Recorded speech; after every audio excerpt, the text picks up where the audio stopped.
Thank you so much for this invitation and for this generous introduction.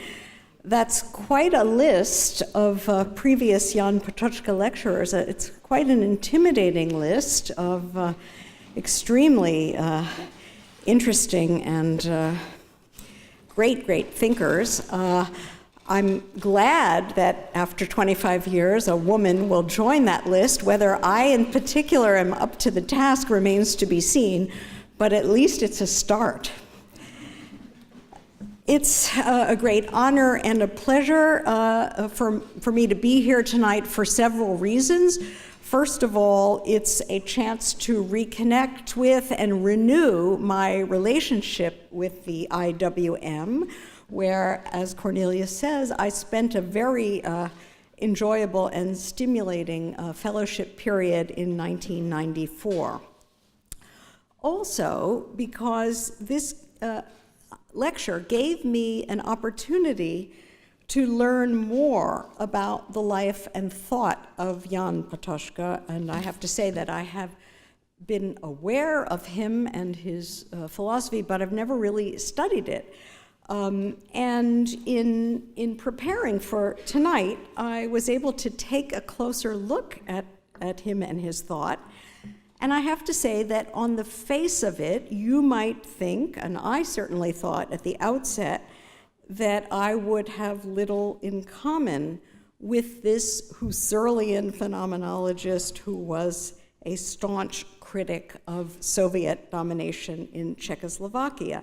What could I, as a feminist, a socialist, a critical theorist, have in common with this thinker? You might think, therefore, that I am an odd choice to deliver this lecture. But in fact, I found myself deeply moved by the worldly quality of his thought, his attempts to bring philosophical reflection to bear on the most profound, troubling, and opaque matters of his time. His historical sense, his sense of the feel for the importance of the question of the meaning of the past, the diagnosis of the troubles of the present, and the prospects for the future. Patočka attempted to craft a philosophically informed existential posture that could break through the blanket of depression that hung over Czech cultural and intellectual life in the 1970s following the crushing of the Prague Spring. He sought to pose anew in a way that would be relevant for his time, the 1970s, Husserl's question about the crisis of Europe. Patočka tried to pose that question from the standpoint of the post-war era. This was a moment at which Husserl's naive faith in the powers of philosophy and reason to stop the barbarity of totalitarianism had been shown to be untenable. Patočka offered a fascinating and suggestive exploration of what he called the idea of Europe in a post-European epoch. That's an extremely interesting phrase, the idea of Europe in a post-European epoch. He wrote about the end of Europe, about the end of European supremacy, about the end of Europe's central position in human history. And he asked the question, what is Europe's legacy and who are Europe's heirs? Let me quote some of the fascinating phrases which I find very suggestive from this thinker. And I'm quoting from Martin Paulus's English translation. Just one second, yes. Who are the heirs of Europe? He says, Patočka, the heirs of Europe are very heterogeneous. Some are legitimate descendants of Europe, emancipated offspring of her body, that have grown in distant areas of the world to planetary magnitude. They are the formations in which Europe is still active to a large extent, and also vice versa. They have also exerted their influence, not only political, but also spiritual, on Europe. The others are essentially pre-Europeans, characterized by different degrees of pre-Europeanism. During the European age, they stood aside or were just manipulated objects and never subjects in the sense of active players in history, proceeding thanks to Europe's initiative. This is an extremely interesting, suggestive set of passages of somebody who is trying to grapple with the idea of Europe in the late 1970s, following upon the wave of decolonization struggles and independence movements. And he's trying to say that the heirs of Europe are those emancipated from Europe's domination, who nevertheless inherit Europe's legacy for better and for worse.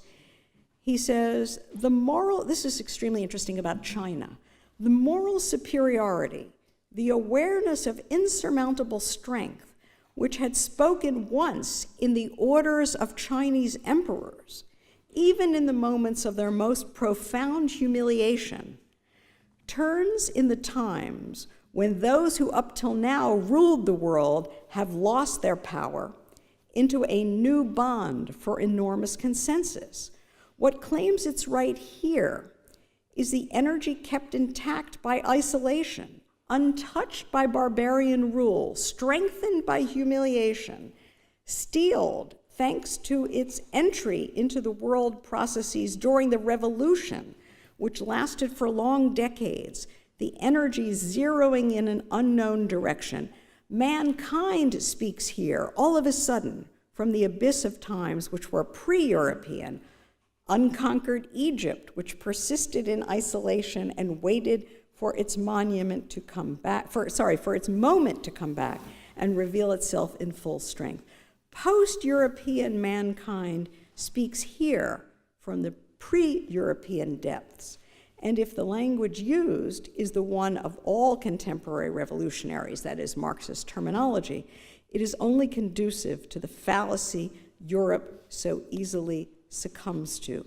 What entitles us to expound, this is still Patočka, the latest phase of the history of East Asia from the European perspective, and to view the phenomena such as the Chinese revolutions of 1912 and 1945 as the Europeanization of China as a matter of course, instead of at least considering, mindful of Europe's own evolution through various catastrophes to an ever more complex new formation of the same principle, that what we might be confronted here with is, on the contrary, the Sinotization, the Chineseification of certain European cultural elements. Is Chinese Marxism a continuation of the Marxian way of thinking applied to Chinese material? Or is it rather the continuation of Chinese universalism, which uses the conceptual equipment of Marx as a welcome means of how to articulate its own historical mission? These are extremely thoughtful and, I would say, prescient questionings, right, by a thinker suffering under Soviet domination in the late 1970s in Czechoslovakia, who's trying to understand how to repose the question of Europe in a moment that he can already see as post-European, a moment of the decline of European hegemony. And in that, I think we have to include American hegemony as well. What does Patočka come up with here? How does he imagine what the prospects are for this post-European humanity? He speaks of, and I think this is extremely interesting, the solidarity of the shaken, those who have been shaken by crisis, by the crisis of Europe, by the 2 world wars, by fascism, by the 2 totalitarianisms, by the barbarisms of the 20th century. The solidarity of the shaken, he says, is the solidarity of those who understand slavery and freedom, who understand the significance of science and technology, of that force we Europeans are releasing. All those forces on whose basis alone humans can live in our time are potentially in the hands of those who understand. The solidarity of the shaken can say no to the measures of mobilization which make the state of war permanent. This solidarity will not offer positive programs, but will speak like Socrates' daimon in warnings and prohibitions. It can and must create a spiritual authority. It must become a spiritual power that could drive the warring world to some restraint, some rendering some acts and measures impossible. So here we have, in this Husserlian language, a reposing of Husserl's questions from the 1930s about the crisis of Europe. Now we have them posed in the form of a critique of Eurocentrism, a critique of imperialism, and a critique of militarism. I think here we have a glimpse of an unknown, or at least unknown to me, Jan Patočka.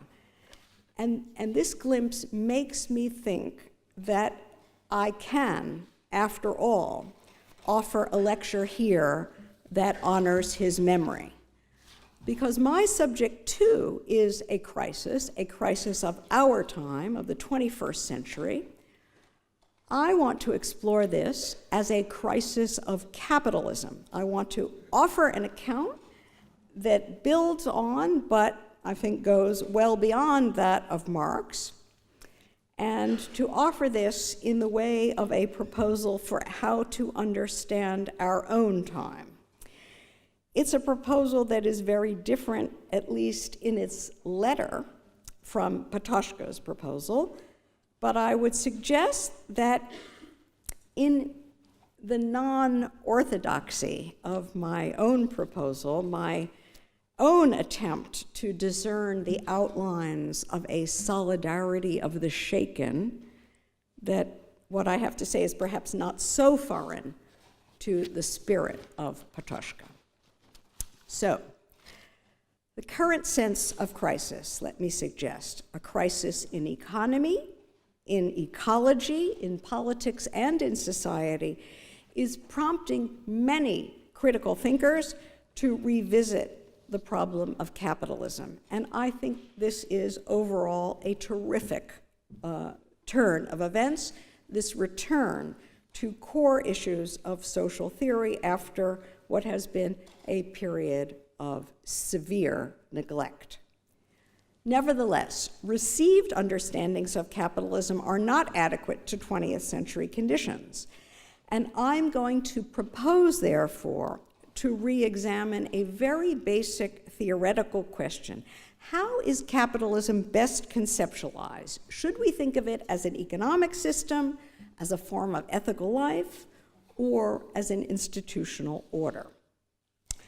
To answer this question, I'm going to try to integrate some relatively familiar concepts from Marx with some newer insights from feminist, ecological, and political theorizing. The result, I hope and expect, will be an expanded conception of capitalism that is better able to accommodate the multiplicity of crisis tendencies in our time and the multiplicity of social struggles in the 21st century.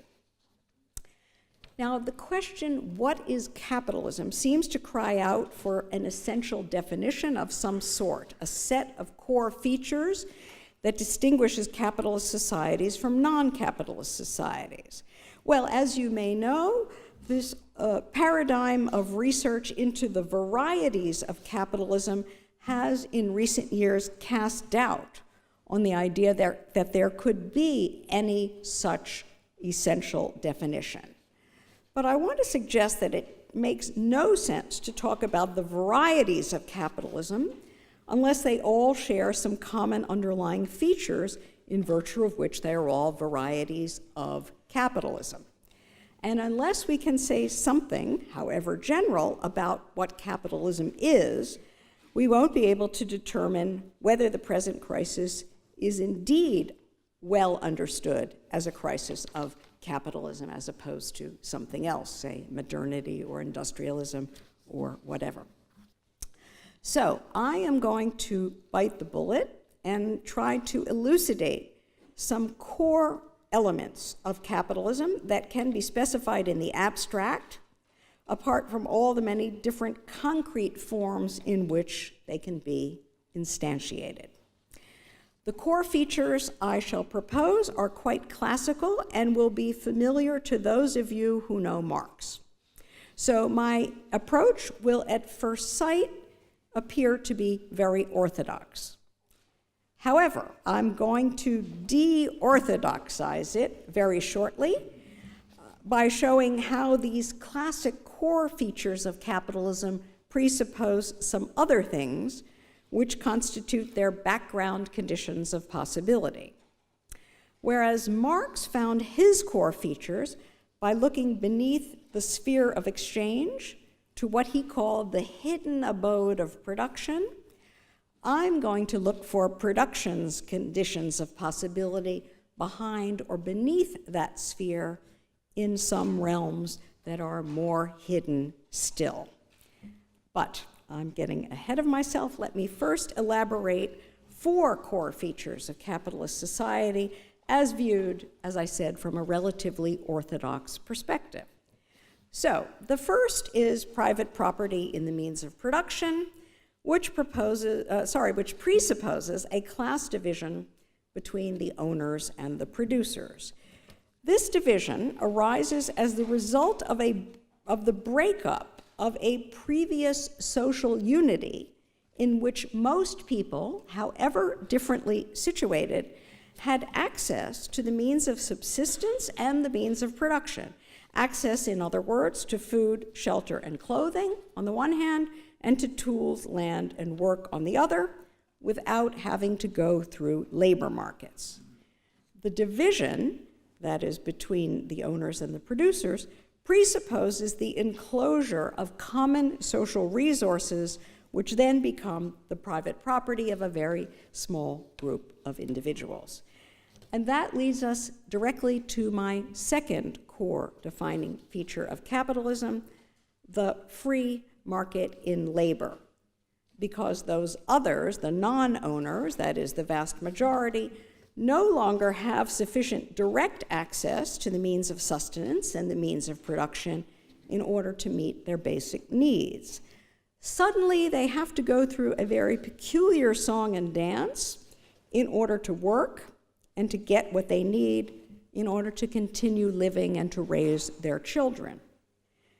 The important thing is just how bizarre, how, let us say, unnatural, how historically anomalous and specific this free labor market institution is.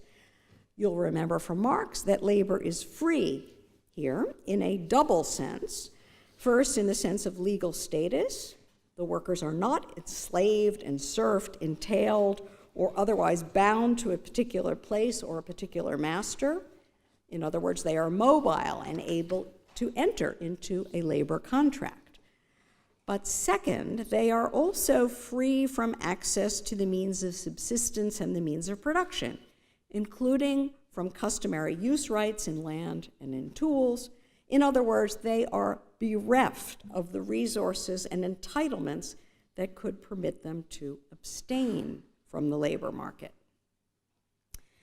Next, the third point is the equally strange song and dance of what Marx calls self-expanding value.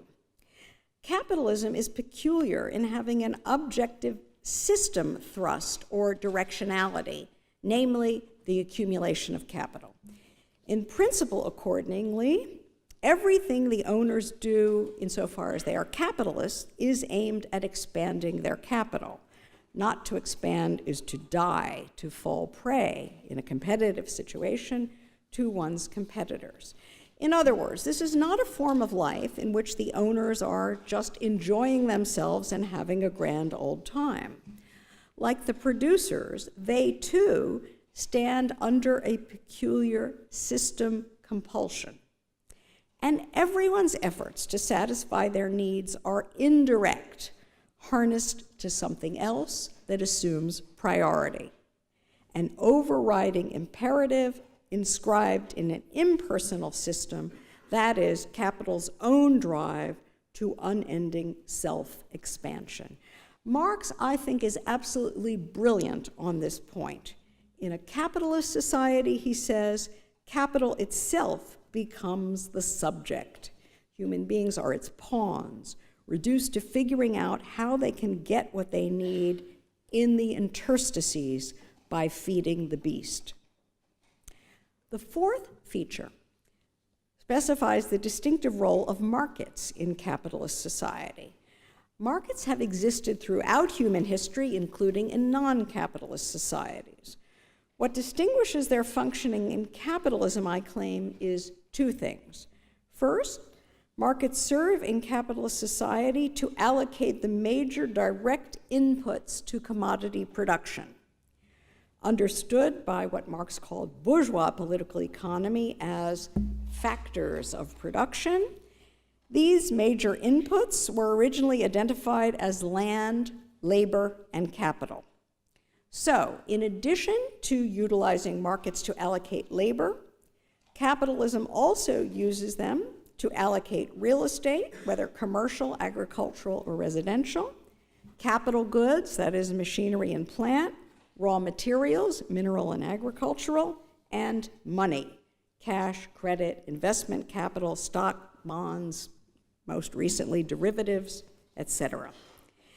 Insofar as it allocates these productive inputs through market mechanisms, capitalism transforms them into commodities. It is, in Piero Sraffa's arresting phrase, a system for the production of commodities by means of commodities, although it is one that relies, as we'll see very soon, on a background of non-commodities. But there's also a second key function that markets assume in a capitalist society. They determine how society's surplus will be invested. By surplus, I mean, as did Marx, the collective fund of social energies exceeding those required to reproduce a given form of life and to replenish what is used up in the course of living it. How a society uses its surplus capacities is absolutely central, raising fundamental questions about how people want to live, where they choose to invest their collective energies, how they propose to balance productive work, as we say, vis-a-vis family life, leisure, and other activities, how they aspire to relate to non-human nature, how much and what they aim to leave to future generations. Capitalist societies tend to leave such decisions to what are called market forces. This is, for me, their most consequential and, dare I say, perverse feature. This handing over of the most important matters to an apparatus for reckoning monetized value. And of course, this is closely related to our third core feature, to capital's inherent but blind directionality, the self-expansionary process through which it constitutes itself as the subject of history, displacing the human beings who have made it and turning them into its servants. Now, by stressing these two roles of markets, allocating productive inputs and surplus investment, I am aiming to counter the widely held view that capitalism propels the ever-increasing commodification of life as such. That view leads down a blind alley, I think, to dystopian fantasies of a totally commodified world. Not only do such fantasies neglect the emancipatory aspects of markets, but they overlook the fact, stressed by Emanuel Wallerstein, that capitalism has generally operated on the basis of what he calls semi-proletarianized households. Under these arrangements, which allow owners to pay workers less, many households derive a significant portion of their sustenance from sources other than cash wages, including self-provisioning, for example, the garden plot, taking in sewing, and so on. Also from informal reciprocity, mutual aid, in-kind transactions, and of course, from state transfers, welfare benefits, social services, public goods, and so on. These arrangements leave a significant portion of activities and goods outside the purview of the market in capitalist societies, and they are not mere residual holdovers from pre-capitalist times, nor are they on their way out. Arrangements like this were intrinsic to Fordism, which was able to promote working-class consumerism in the countries of the core only by way of such semi-proletarianized households that combined male employment with female homemaking, as well as, of course, by inhibiting the development of commodity consumption in the periphery. Semi-proletarianization is even more pronounced, I would say, in neoliberalism, which has built an entire accumulation strategy by expelling billions of people from the official economy into informal gray zones from which capital siphons off value. As we shall see, this sort of so-called primitive accumulation is an ongoing process from which capital profits and on which it relies. My point, then, is that marketized aspects of capitalist societies coexist with non-marketized aspects. And this is no fluke or empirical contingency, in my view, but a feature built into capitalism's DNA. In fact, coexistence is too weak a term to capture the relation between marketized and non-marketized aspects of a capitalist society. A better term would be functional imbrication, or still better and more simply, dependence. Karl Polanyi helps us understand why. Society, he tells us, cannot be commodities all the way down. Markets depend for their very existence on non-marketized social relations, which supply their background conditions of possibility, a point that I want to elaborate now. So far, as I said, I've been elaborating a fairly orthodox definition of capitalism based on 4 core features that appear to be economic. I have effectively followed Marx in looking beyond the common sense perspective, which focuses on market exchange, to what he called the hidden abode of production. Now, however, I want to look behind that hidden abode to what is more hidden still. My claim is that Marx's account of capitalist production only makes sense when we start to fill in its background conditions of possibility.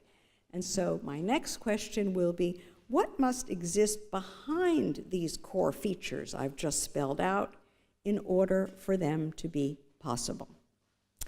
Now, Marx himself broaches a question of this very sort near the end of Volume 1 of Das Kapital in the chapter on so-called primitive or original accumulation.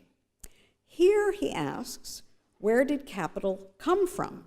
How did private property and the means of production come to exist? Whence came the separation of the producers from the means of production? In the preceding chapters, he had already laid bare capitalism's system logic in abstraction from its background conditions of possibility. These latter were taken for granted, assumed as simply given. But it turns out that there is a whole backstory about where capital itself comes from, a rather violent story of theft, dispossession, and expropriation. Moreover, as David Harvey has stressed, this backstory is not only located in the past at the so-called origins of capitalism. Expropriation is an ongoing, if unofficial, mechanism of accumulation, which continues alongside the official one, that is the mechanism of exploitation, which is Marx's front story, so to speak. This move from the front story of exploitation to the back story of expropriation constitutes a major epistemic shift, which casts everything that went before in a different light. It is analogous to the move that Marx makes earlier, to which I've already referred.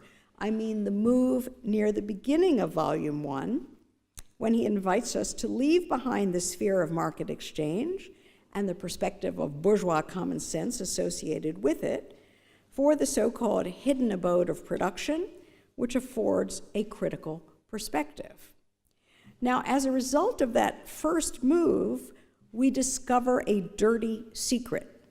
Accumulation proceeds by means of exploitation. Capital expands, in other words, not by the exchange of equivalents, as the market perspective suggests, but precisely through its opposite, through the non-compensation of a portion of the worker's labor time. Similarly, when we move at the volume's end from exploitation to expropriation, we discover an even dirtier secret. Behind the sublimated coercion of wage labor lie overt violence and outright theft. In other words, the long elaboration of capitalism's system logic, which constitutes most of Volume 1, is not the last word. It's followed by the move to another perspective, this dispossession perspective. This move to what is behind the hidden abode of production is also a move to history and to what I am calling here the background conditions of possibility for exploitation. Now, I believe that there are some other equally momentous epistemic shifts that are implied in Marx's account of capitalism, but not developed by him. These moves to abodes that are even more hidden than that of production are still in need of conceptualization. They need to be written up in new volumes of capital, if you will, if we are to develop an adequate understanding of 21st century capitalism.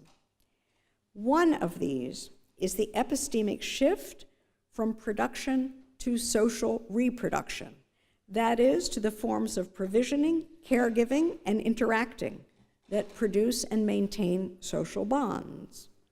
Variously called care, affective labor, or subjectivation, this activity forms capitalism's human subjects, sustaining them as embodied natural beings, while also constituting them as social beings, forming their habitus and the socio-ethical substance, the Sittlichkeit, in which they move. Central here is the work of socializing the young, building communities, and producing and reproducing the shared meanings, affective dispositions, and horizons of value that underpin social cooperation, including the forms of cooperation cum domination that characterize commodity production.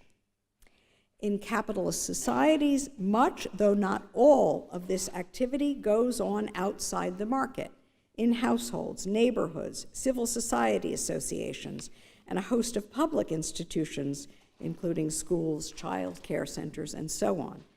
And this activity then does not always take the form of wage labor.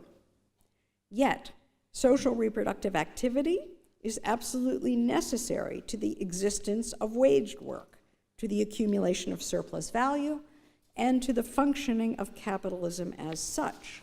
Wage labor could not exist, after all, in the absence of housework, child raising, schooling, affective care, and a host of other activities that produce new generations of workers, replenish existing generations, and maintain social bonds and shared understandings. Much like so-called original accumulation, social reproduction is an indispensable background condition for the possibility of capitalist production. Structurally, moreover, the division between social reproduction and commodity production is central to capitalism, indeed is an artifact of it. As feminists have stressed, the distinction is thoroughly gendered, with reproduction associated with women and production associated with men. Historically, the split between productive wage work and unwaged reproductive labor has underpinned modern capitalist forms of women's subordination. Like that between owners and workers, this division too rests on the breakup of a previous unity. In this case, what was shattered was a world in which women's work, although distinguished from men's, was nevertheless visible and publicly acknowledged, an integral part of the social universe. With capitalism, by contrast, reproductive labor is split off, relegated to a so-called private sphere, where its social importance is obscured. And of course, in a world where money is a primary medium of power, the fact of its being unpaid seals the matter. Those who do this work are structurally subordinate to those who earn cash wages, even as their work also supplies some necessary preconditions for wage labor as such. Now, in the 20th century, this division between production and reproduction underwent a kind of mutation, as some aspects of social reproduction were transformed into public services, deprivatized, but not commodified. And today, moreover, the division is mutating again, as neoliberalism is simultaneously recruiting women into low-paid wage labor and demanding retrenchment of public provision. So we're getting, as a result, a kind of assault on social reproduction, which is turning this background condition for capital accumulation into a major flashpoint of capitalist crisis. But this is not all. We should also consider two other equally momentous shifts in epistemic perspective, which point to other hidden abodes. The first is best embodied in eco-socialist thought, which foregrounds another of capitalism's condition of possibility. Just as Marx, Harvey, and one should add Rosa Luxemburg, have revealed the backstory of capitalism's reliance on so-called original and ongoing dispossession, and just as feminists have disclosed the backstory of capitalism's dependence on women's unwaged labor of social reproduction, so too eco-socialist thinkers are now writing another backstory about capitalism's free riding on nature. This story concerns capitalism's annexation, or Landnahme, as Germans would say, of nature, both as a source of so-called inputs to production and as a sink to absorb the latter's waste. Nature here is made into a resource for capital, one whose value is both presupposed and disavowed, expropriated without compensation or replenishment, treated as costless in capital's accounts, but implicitly assumed to be infinite. Nature's capacity to support life and renew itself constitutes yet another necessary background condition for commodity production and capital accumulation. Needless to say, it's also indispensable in sustaining all of our dramatis personae, that is, owners, producers, reproducers, and expropriated or colonized subjects, none of whom could exist without it. Structurally, therefore, capitalism assumes, indeed inaugurates, a sharp division between a natural realm, conceived as a free, unproduced supply of raw material available for appropriation, and an economic realm conceived as a sphere of value produced by and for human beings. Along with this goes a hardening of the pre-existing distinction between the human, seen as spiritual, sociocultural, and historical, and non-human nature, seen as material, objectively given, and ahistorical. The sharpening of this distinction, too, rests on the breakup of a previous world in which the rhythms of social life were adapted in many respects to those of non-human nature.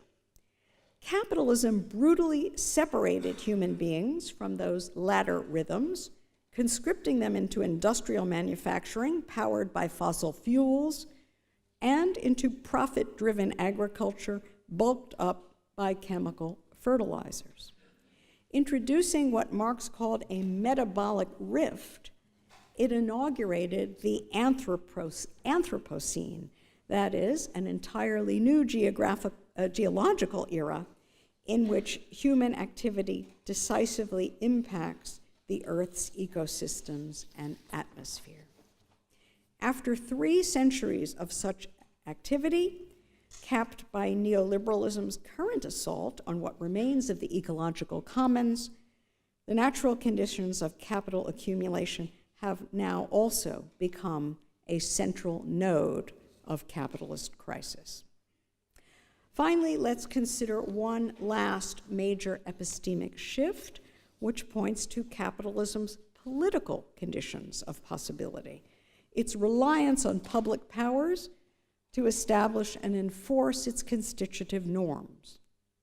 Capitalism is inconceivable, after all, in the absence of a legal framework that underpins private enterprise and market exchange. Its front story depends crucially on public powers to guarantee property rights, enforce contracts, adjudicate disputes, quell anti-capitalist rebellions, and maintain, in the language of the U.S. Constitution, the, quote, full faith and credit of the money supply, which, after all, constitutes capital's very lifeblood. Historically, the public powers in question have mostly been lodged in territorial states, including those that operated as colonial powers. It was the legal systems of such states that established the contours of seemingly depoliticized arenas within which private actors could pursue their economic interests free from overt political interference on the one hand and from patronage obligations derived from kinship on the other. Likewise, it was territorial states that mobilized legitimate force to put down resistance to the expropriations through which capitalist property relations were originated and sustained. Finally, it was such states that nationalized and underwrote money. Historically, we might say the state constituted the capitalist economy. So here we encounter another major structural division that is constitutive of capitalist society, the division between polity and economy. With this division comes the institutional differentiation of public from private power, of political from economic coercion, of the noisy, strident compulsion of armed force from what Marx called the silent compulsion of capital. Like the other core divisions we have discussed, those between owners and producers on the one hand and between producers and reproducers on the other, this one too arises as a result of the breakup of a previous unity. In this case, what was dismantled was a social world in which economic and political power were effectively fused, as, for example, in feudal society, which vested control over labor, land, and military force in the very same institution of lordship and vassalage. In capitalist society, by contrast, as Ellen Meikson's Wood has elegantly shown, economic power and political power are split apart, Each is assigned its own sphere, its own medium, and modus operandi. But there is more. Capitalism's front story also has political conditions of possibility at the geopolitical level. What is at issue here is the organization of the broader space in which territorial states are embedded. This is a space in which capital moves quite easily, given its expansionist thrust. But its ability to operate across state borders depends on international law, brokered arrangements among the great powers, and supranational governance regimes, which partially pacify in a capital-friendly way a realm that is often imagined as a state of nature. Throughout its history, capitalism's front story depended on the military and organizational capacities of a succession of global hegemons, which, as Giovanni Arrighi has taught us, have sought to foster accumulation on a progressively expanding scale within the framework of a multi-state system. Here, then, we find some other structural divisions that are constitutive of capitalist society. The so-called Westphalian division between the domestic and the international on the one hand, and of course the imperialist division between the core and periphery on the other hand, both of which are premised on the more fundamental division between an increasingly global capitalist economy organized as a world system, Wallerstein's phrase, and a political world organized as an international system of territorial states. These divisions are currently mutating as well, as neoliberalism is increasingly hollowing out the political capacities on which capital has historically relied at both the state and the geopolitical levels. As a result of this hollowing out, capitalism's political conditions of possibility are also now a major site and flashpoint of capitalist crisis. Now, much more could and should be said about each of these points, but I hope that the general thrust of my argument to this point is clear. In filling out my initial account of capitalism, I've tried to show that its economic foreground core features depend on what we could call some non-economic background conditions. What makes possible an economic system defined by private property and the means of production, the accumulation of self-expanding value, markets in free labor and in other major inputs to commodity production, as well as market allocation of social surplus, are three major sets of background conditions, concerned respectively with social reproduction, the Earth's ecology, and political power. To understand capitalism, therefore, we need to relate its front story to these three backstories. We must connect the Marxian perspective to feminist, ecological, and political theoretical perspectives, by which I mean not only state theoretical perspectives, but also colonial, post-colonial, and transnational perspectives. Now, what sort of animal is capitalism on this account?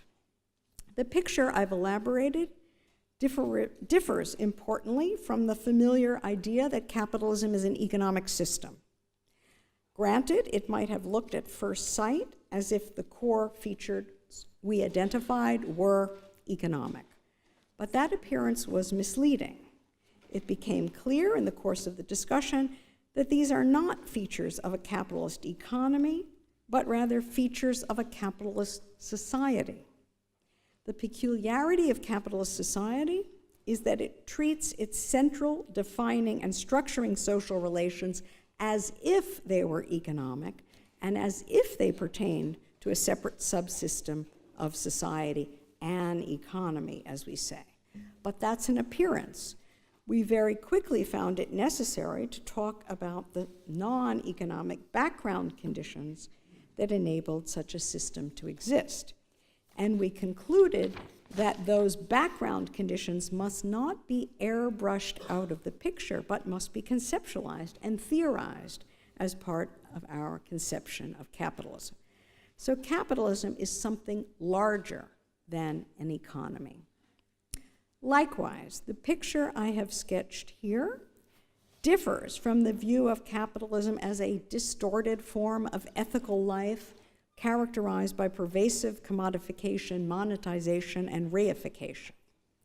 In that view, elaborated perhaps most memorably in Georg Lukács's celebrated essay on reification and the consciousness of the proletariat, the commodity form colonizes all of life, stamping its form on such diverse phenomena as law, science, morality, art, and culture.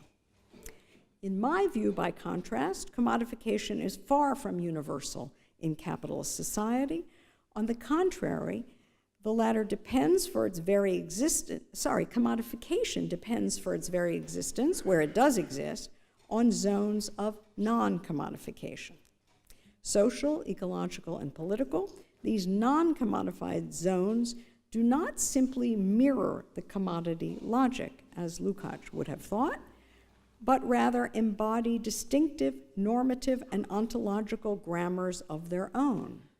For example, social practices oriented to reproduction as opposed to production tend to engender ideals of care, mutual responsibility, and solidarity.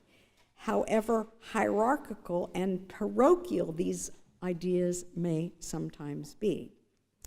Likewise, practices oriented to polity as opposed to economy often refer to principles of democracy, public autonomy, and collective self-determination, however restricted or exclusionary those may be. I mean, think in terms of undocumented aliens, so-called, and other non-citizens. Finally, practices associated with capitalism's background conditions in non-human nature tend to foster such values as ecological stewardship, non-domination of nature, and justice between generations, however romantic and sectarian these may sometimes be. My point then is not to idealize these non-economic normativities, but to register their divergence from the values associated with capitalism's foreground. Above all, growth, efficiency, equal exchange, individual choice, negative liberty, and meritocratic advancement. This divergence makes all the difference for how we conceptualize capitalism.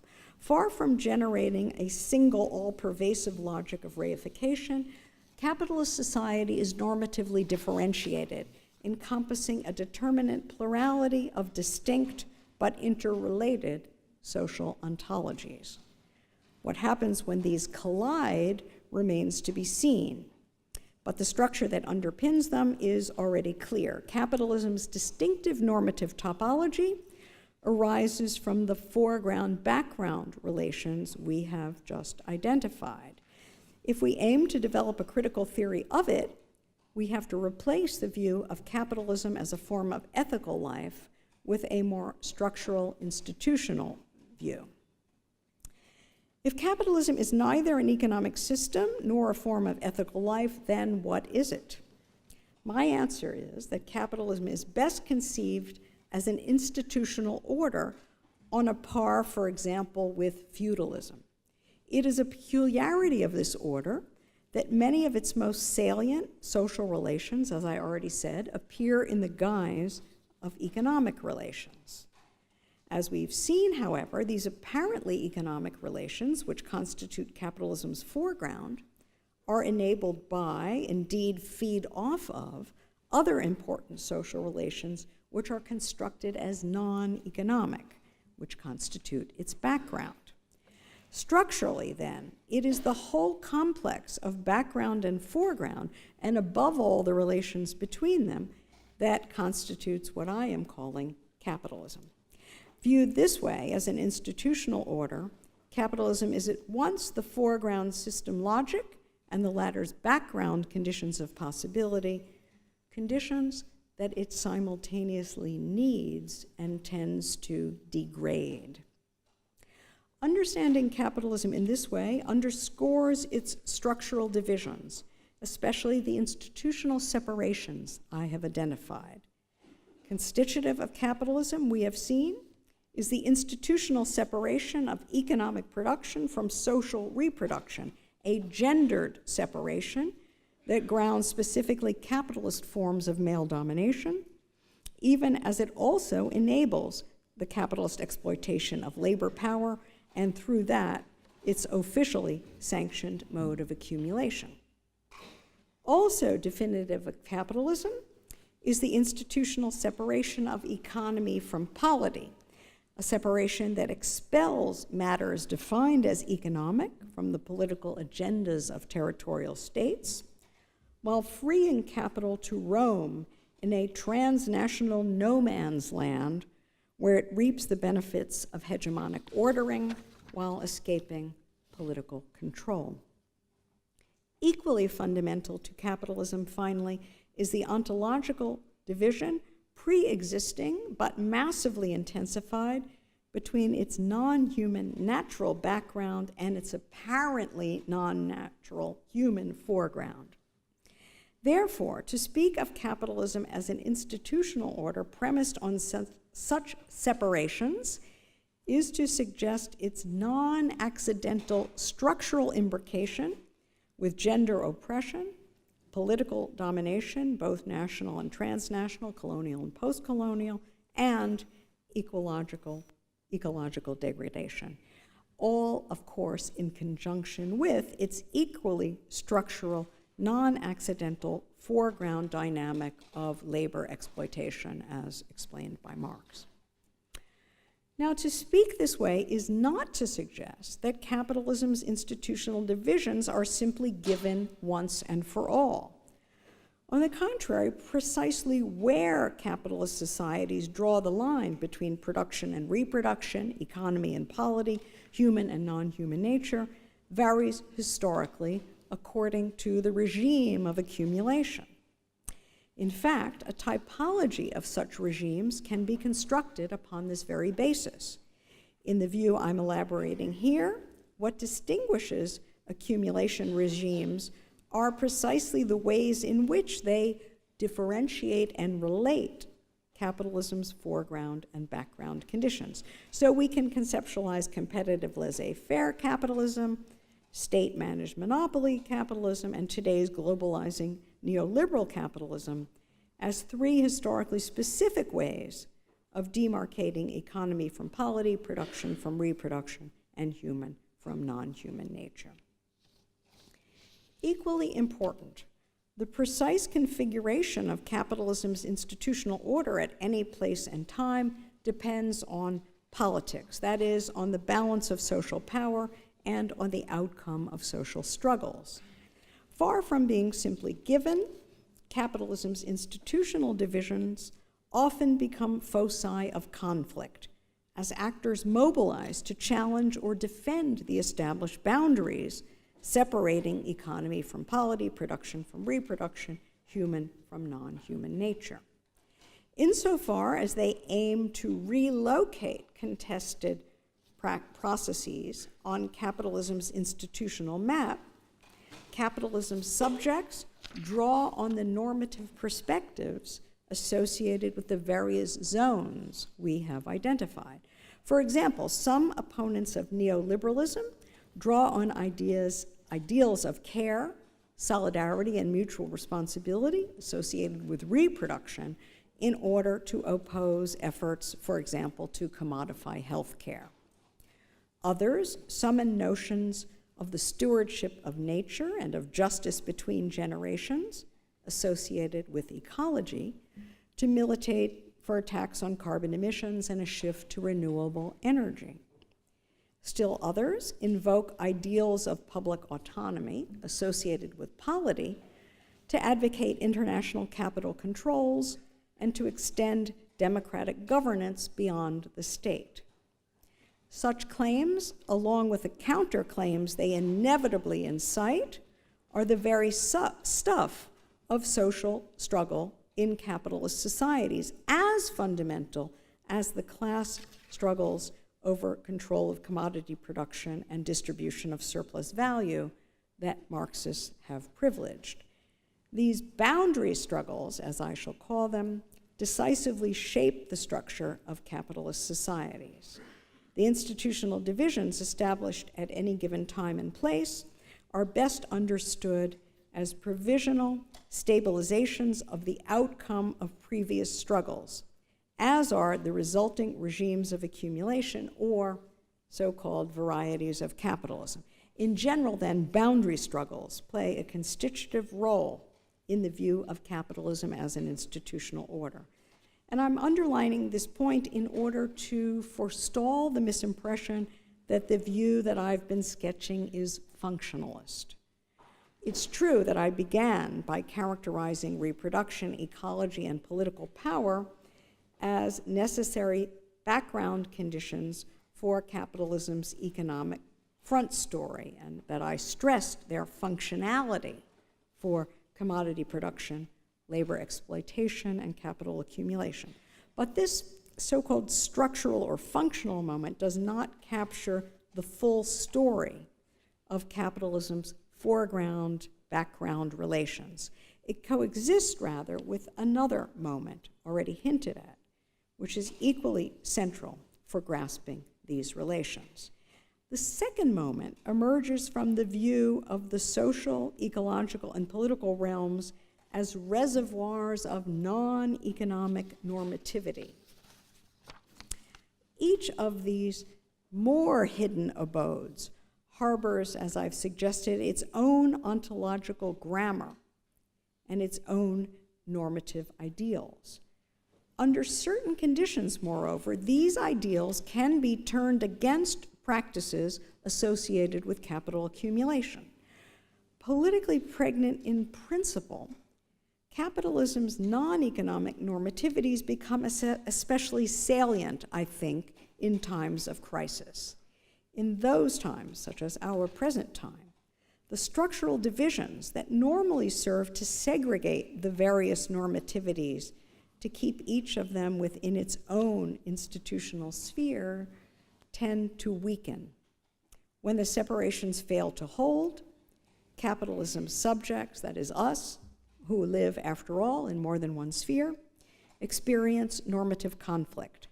Far from bringing in ideas from the outside, we draw on capitalism's own complex normativity to criticize it, mobilizing against the grain the multiplicity of ideals that inhabit an institutional order premised on foreground-background divisions.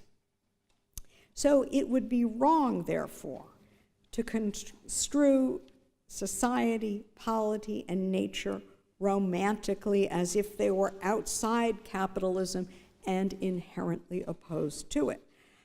Unfortunately, that romantic view is widely held today by a whole slew of left-wing thinkers and activists, including cultural feminists, deep ecologists, and neo-anarchists, as well as many proponents of plural, post-growth, solidarity, and popular economies.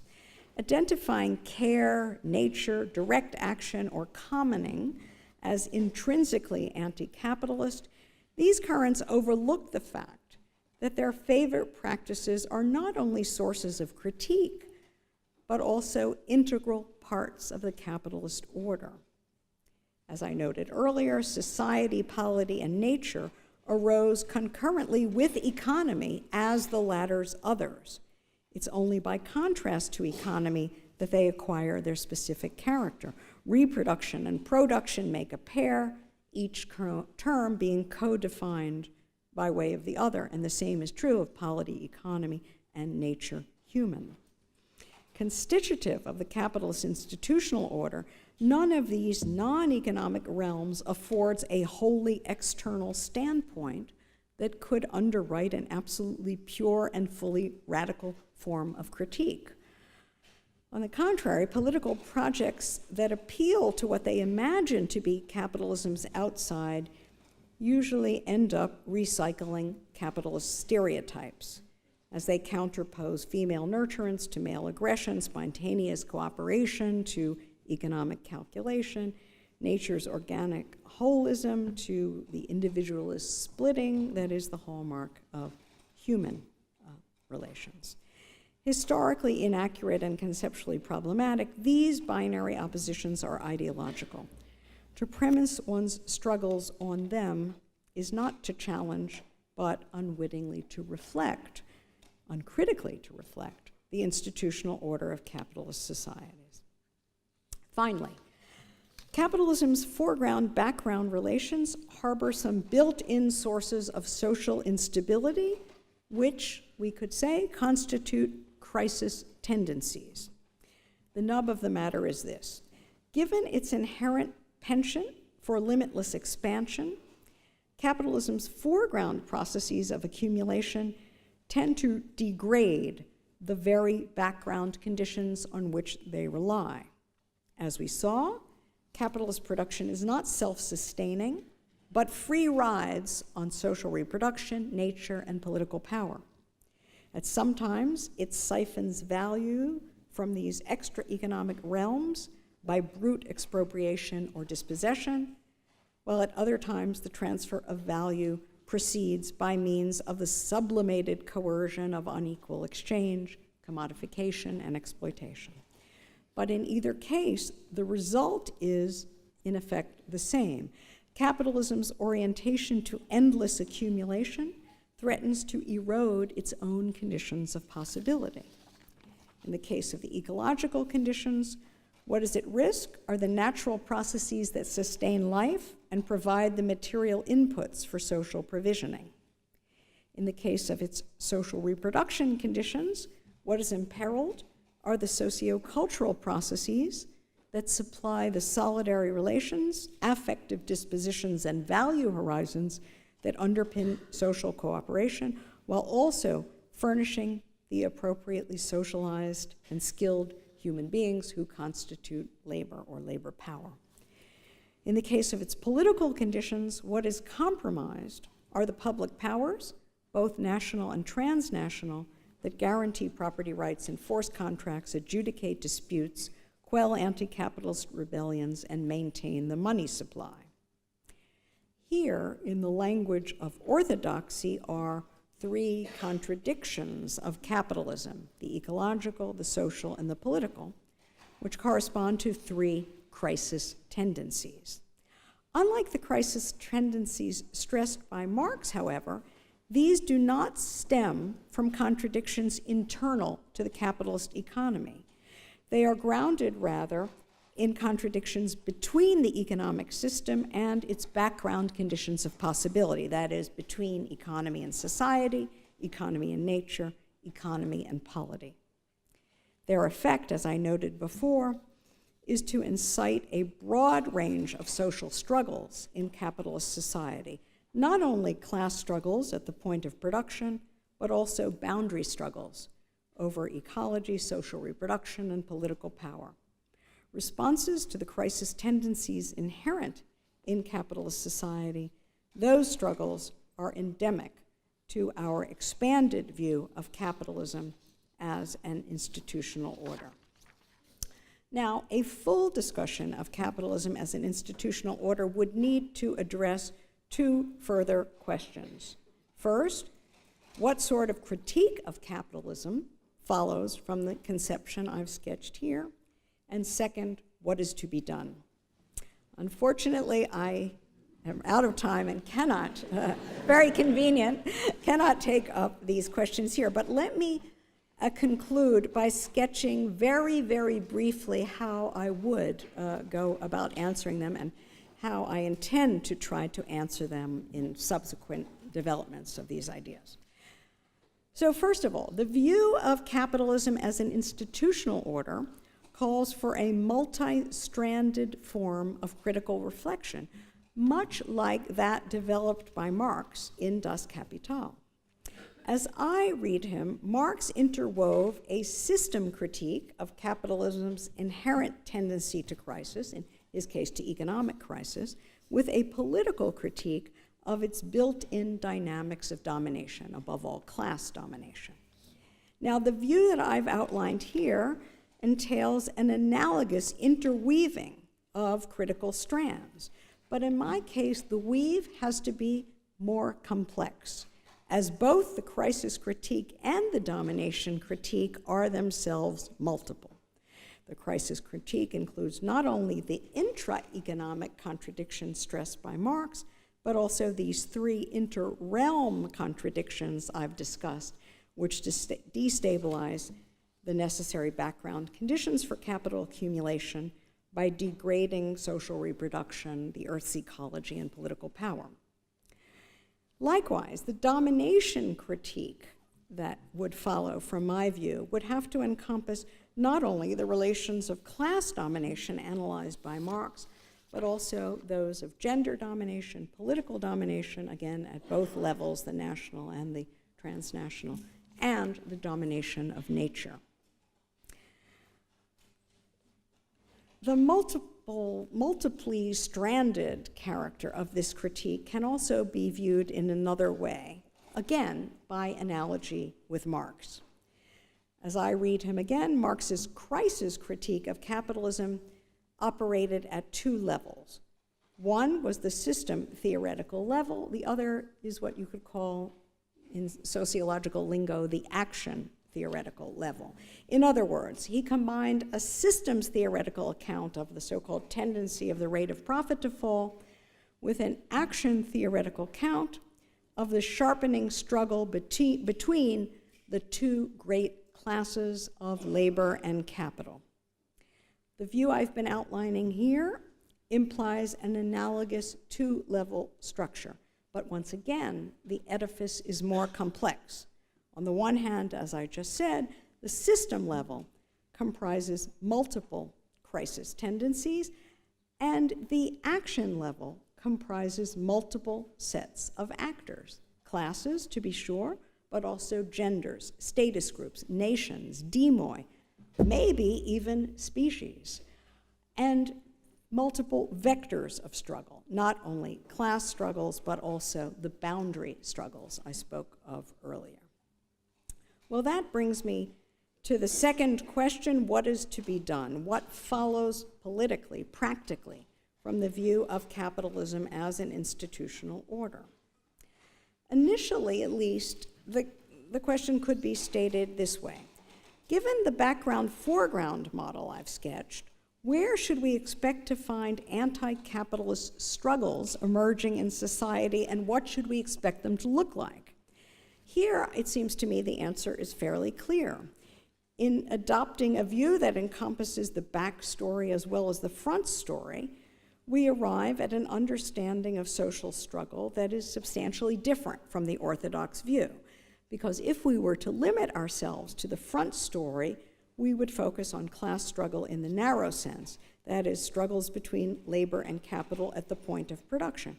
And I don't mean in any way to suggest that such struggles are unimportant.